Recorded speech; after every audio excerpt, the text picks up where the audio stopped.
Are you and Cry still talking? Still friends? I missed the collabs with them. Well, we haven't talked much in a while. That.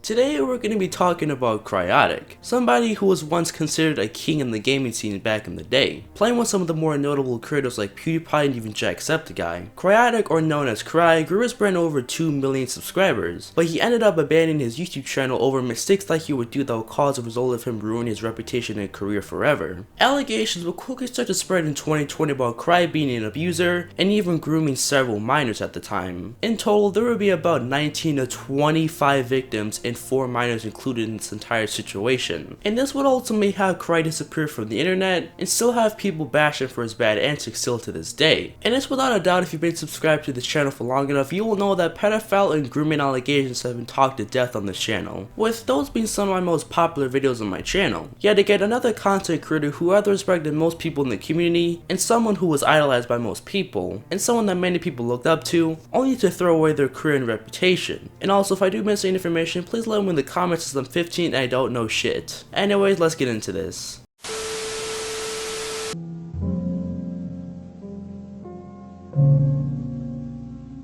On June 20th, 2020, a Cry Talks video would be posted, where Cry would go on and say how he cheated on his girlfriend with several minors, where he would also say that his mental health wasn't in the best spot at the time. However, Cry wouldn't really give an explanation to this, as he said everything super quick and didn't really go into much more detail into what he actually did and how he did it, as the video was only about 4 minutes long, and this left many of his fans super shocked and super confused to say the least. Cry would then go on to edit his description and say that he didn't have actual physical relationship with any of these minors that he talked to, but he still said that it was a bad thing that he was doing at the time. And Cry's video had came out right after someone on Twitter had came forward their experience with Cry and how Cryaotic manipulated them, as the victim said that they were 16 years old at the time and Cry was 22 years old. I was 16 when I became a fan, soon after a friend. You were 22, I admired and cared for the person you were, not the persona you put up. I developed feelings for you and you knew. You never discouraged them, you just amusingly kept me at arm's length when you felt lonely. On my 18th birthday, things took a turn and I was too blinded to the roses colored glasses to see what actually happened to me. On my graduation day, you told me that you couldn't return my feelings as you were too busy messing around with your best friend's girl. Said I was a good backup option though. You still kept me around for those 2 AM calls when you had no one else. I started my first year of college when you told me that there was someone else. Found out that they weren't of age either. But again, rose colored glasses, I thought I was special because you kept me around when you were lonely. I made terrible decisions with you, ones that hurt people I cared for, and I have to live with that. I was 20 when I told you I couldn't do anymore and started up old habits. I just wanted innocent friendship with you. Since I've learned about so many other young and impressionable girls with similar stories, I didn't want a public Twitter apology, I wanted to change behavior. I'm 25 now, what I want the most is freedom. I'll never get the pieces of me that you took back, but I can never replace them with something better if I'm not holding on the hurt you gave me. For anyone reading this, thank you for letting me share this. And after this person came forward their experience with Cry, and how he did horrible things to her, this would then inspire a whole wave of allegations of people come forward their experiences they had with Cry. As one after another, people had things to say about Cry and what they did to them. And in total, there was about 19 to 25 victims of this entire situation. And one of the people who used to be a part of the Late Night Crew, which for some context, the Late Night Crew was a group of YouTubers that all collaborated together on a daily basis. And after the allegations came out against Cry, one of the people who was in the group would go on to Twitch and say this.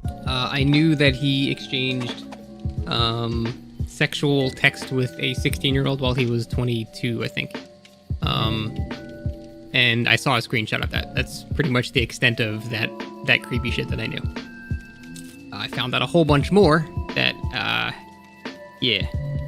I'm going to let him say it, obviously, because I'm pretty sure he is going to, and it feels like it's not my place, because it's not fair to victims either to say that shit, you know? So that's between him and them, and I'm not going to say that. But, yeah, it was something we thought was, you know, fucked up, but I don't know. It was like, it wasn't enough to lose all of our jobs and our friendship over.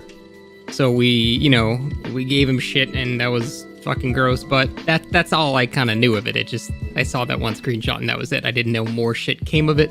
This would have resulted in the late night crew to be discontinued, one day after Cryaotic got exposed. Shortly afterwards, Cryaotic would go on and say that his last video was during his manic episode, and he would say that he would make a follow-up apology video to everything. But it's 2022 and he still hasn't posted since 2020. One of Cry's victims would also go on and say how some of the people who were part of the late night crew had tried to silence them and not speaking up about what Cry was doing at the time. Skygiant really threatened me with shopping and manipulating shoutouts to keep me quiet about what Cry did. An adult told a teenager that faking shit wasn't hard and nobody would believe me if he wanted. The third victim in this situation will also come forward with their own twit longer. The fact that Cry in the initial cheating was with a minor, as well as with Red at the same time, I learned that for the past 2-ish years and recently that Angel and Cry were dating. I am and always will be shattered from Cry's lies and manipulations. Late night was bad, but now it is completely tainted for me. Learning about Cry's victims will always be the hardest part. The fact this person I once called friend and partner turned out to be a vile and disgusting monster. A person who cared about nothing but his own pleasure. A person who cared and traumatized impressionable children, and it was on my own watch. I'm sorry I didn't notice this sooner. None of the people involved, underage, other women or myself deserve to be treated this way. Fuck you, Cry, I hate you for what you've done. As of now, there is no telling really how many victims that there are in this entire situation. As when Cry's victims came forward with their experiences, more and more victims kept coming out. But Cryaotic was a career that many people looked up to. But what all realized how much of a piece of shit person he really was. As like I've always said on this channel, you can't really tell someone for who they are through a computer screen. Cry did horrible stuff to minors, manipulating people even back to when his channel was blowing up back then. I mean, look at people like Scanners Minecraft, EDP, Minilad, James Charles, Shane Dawson, Alpha Lee, literally every other person on the platform. This entire situation is different than most predatory accusations I've covered on this channel, since the situation has had more than 20 people involved in it, and even some of Cry's friends tried to help him by silencing some of his victims. And still to this day, many people have not forgiven what Cryaotic has done, for the people surrounding him and to his audience. But that's all for today's video. If you guys enjoyed this video, then consider subscribing, drop a like if you want to, go for my Twitter at Scorpion_1 and follow the Twitch on Discord. We're also so close to 1,000 subscribers, so if you like these types of videos that I make, then consider subscribing. You don't have to, but you can if you want to. But thanks for the support recently, and thanks for watching. I'll see you guys in my next video. Peace out.